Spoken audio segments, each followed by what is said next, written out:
ஸ்ரீகுருभ्यो நமः. ஏகதந்தம் சூர்பஹரணம் கஜவக்தரம் சதர்ப்புஜம் பாசாங்குஷதரம் தேவம் தியாயேத் சித்திவிநாயகம். சித்திவிநாயகமூர்த்தயே நமः. எல்லாமுள்ள மங்கள மகா கணபதியையும் என்னுடைய குருநாதரையும் வணங்கி அம்மையப்பனாக விளங்கக்கூடிய சொர்ணாம்பிகை அம்பா சமேத பீமேஸ்வர பெருமானுடைய திருவடிகளையும் மீனாட்சி அம்பிகா சமேத சுந்தரேஸ்வர பெருமானுடைய திருவடிகளையும் வணங்கி இந்த நாயடியேன் கனவிலும் நினைவிலும் நித்தம் நித்தம் பூஜை செய்யக்கூடிய என்னுடைய உபாசனை தேவதை அன்னை ஸ்ரீ வாராகி அம்பாளுடைய மலரடிகளையும் பணிந்து உலகம் முழுவதும் வாழக்கூடிய என் அன்பு பக்தர்களே அனைவருக்கும் உங்கள் தாம்பரம் ஸ்ரீ வாராகி ஈசனேசன் சுவாமிகளுடைய நல்லாசிகள் வாழ்த்துக்கள். ஜெய் வாராகி, ஜெய் ஜெய் வாராகி.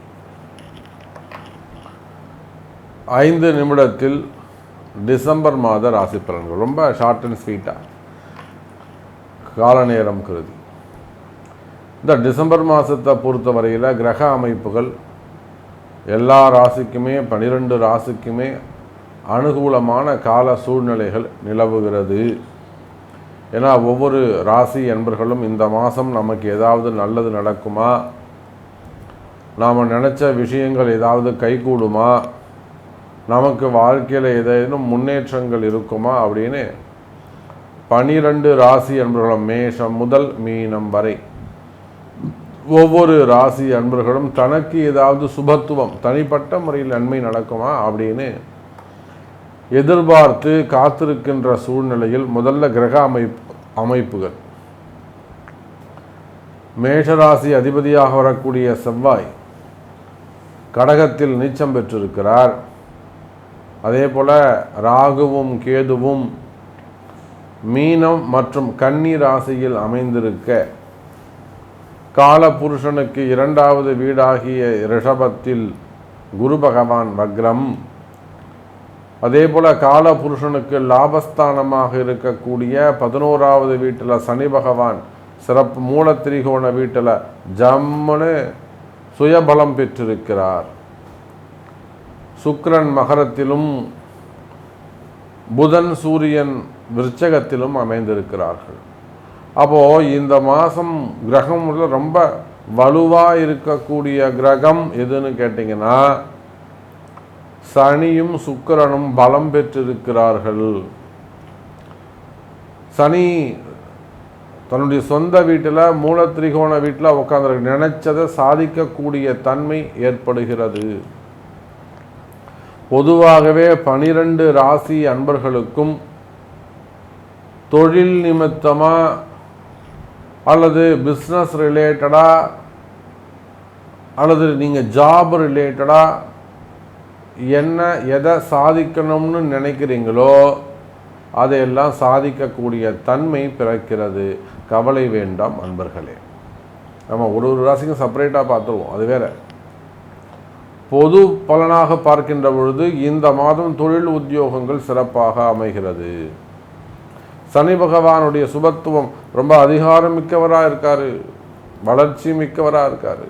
மகர ராசி அன்பர்களே, மகரத்திற்கு தனி சிறப்புண்டு, தனி சிறப்புண்டு. ராசிக்கு 5ஆம் அதிபதி 10ஆம் அதிபதி 5 10 சுக்கிரன் அவர் பாபராக அமைந்தாலும் எங்கே உட்காராங்க, ராசியில் உட்காரார். மகர ராசிக்கு 5ஆம் அதிபதி மகரத்தில், 10ஆம் அதிபதி மகரத்தில், 5 10 சுக்கிரன் மகர ராசியில் அமைந்து 8ஆம் அதிபதி சூரியன் 12 தனுசுல மறைஞ்சு 2ஆம் அதிபதி தனாதிபதி என்று சொல்லக்கூடிய சனி பகவான் வலுப்பெற்று, அதே போல 4 11 செவ்வாய் சம சப்தமமாக மகரத்திற்கு 7வது வீட்டில் அமைகின்ற ஒரு அற்புதமான கிரக அமைப்பு. அற்புதமான கிரக அமைப்பு. நல்ல விஷயங்கள் எல்லாம் கைகூட போகுது. நல்ல நல்ல விஷயங்கள் எல்லாம் உங்களுக்கு நடக்க போகுது. மகர ராசி அன்பர்களே, கிரக அமைப்புகள் சிறப்பாக உள்ளன. காற்றுள்ள போதே தூற்றிக்குள் என்ற வார்த்தைக்கு இணங்க காலமும் நேரமும் மகர ராசிக்கு கை கொடுக்கின்றன. நீங்கள் தொழிலில் நல்லா ஓஹோன்னு கொடி கட்டி பறந்தவராக இருந்திருக்கலாம். அந்த தெருவிலே உங்களை கேட்டால் சொல்லுவாங்க, அந்த ஊர்லேயே உங்களை கேட்டால் சொல்லுவாங்க, அந்த மாநிலத்திலே உங்களை சொன்னால் அப்புறம் பேர் வாங்கினவங்களா இருக்கலாம். அதில் இதேன்னு இப்போ சறுக்கல்கள் இருக்கா?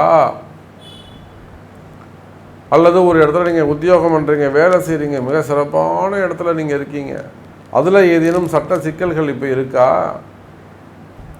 நல்லா வாழ்ந்துருந்தோம் சாமி, இப்போ கொஞ்சம் சறுக்கல்ல இருக்கும், திரும்பவும் நாங்கள் பழைய நிலைமைக்கு போவோமா என்று எதிர்பார்த்து ஆவலோடு ஏக்கத்தில் காத்திருக்கக்கூடிய மகர ராசி அன்பர்களே, இழந்தவற்றையெல்லாம் மீண்டும் பெறக்கூடிய ஒரு யோகம்.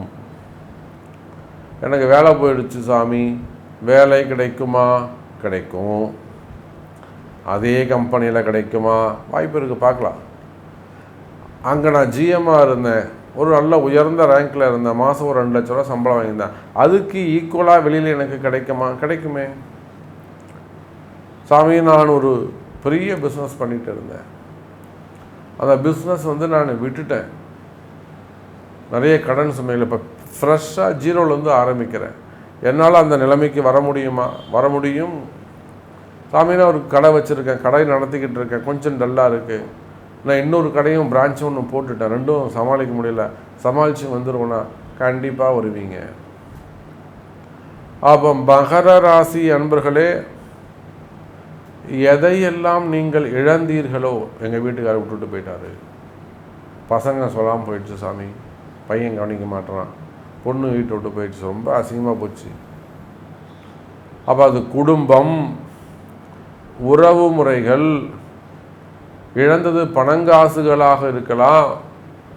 பணம் கொடுத்த சாமி ஏமாத்திட்டாங்க, ஹெல்ப்புக்குன்னு கொடுத்தேன், இப்படி சொல்கிறாங்க. அப்போ இழந்தது பணங்காசுகளாக இருக்கலாம், பணமாக இருக்கலாம், உறவு முறைகளாக இருக்கலாம், தொழிலாக இருக்கலாம், உத்தியோகமாக இருக்கலாம், படிப்பு தடைபட்டு இருக்கலாம். அப்போ எதையெல்லாம் நீங்கள் லைஃப்பில் மிஸ் பண்ணியிருக்கீங்களோ, எதெல்லாம் உங்களுக்கு மிகப்பெரிய ஒரு சாதனையாக இருந்தது, நீங்கள் இருக்கணும்னு நீங்கள் ஃபீல் பண்ணீங்களோ, அந்த விஷயங்கள் எல்லாம், அந்த வெற்றிகள் எல்லாம் கைகூடக்கூடிய ஒரு நடக்கக்கூடிய யதார்த்தமாக ப்ராக்டிக்கலாக நன்மை நடக்கக்கூடிய மாதமாக அமைகிறது மகர ராசி நேயர்களே. அப்போ மகரத்துக்கு ஏதோ ஒரு நல்லது நடக்க போகுதுப்பா. அப்போ சாமி எனக்கு கூட மனசில் இப்படி தான் சாமி இருக்குது, நீங்கள் சொன்னது கரெக்ட் தான், நான் இப்படிலாம் மனசில் நினச்சிட்ருக்கேன் சாமி, எனக்கு இது நடக்குமா அப்படின்னு கேட்டிங்கனாக்கா, அதற்கு உங்களுடைய பிறப்பு ஜாதகம்தான் பதில் சொல்லும். அப்போ அந்த பிறப்பு ஜாதகத்தை கொண்டு தொடர்பு கொள்ளுங்கள் மகர ராசி அன்பர்களே. கடவுள் அருள் டிவியை பார்த்தமைக்கு நன்றிகள். மேலும் இது போன்ற தகவல்களை தெரிந்து கொள்ள கடவுள் அருள் டிவியை சப்ஸ்கிரைப் செய்யுங்கள். மறக்காமல் பெல் ஐக்கானை கிளிக் செய்யுங்கள்.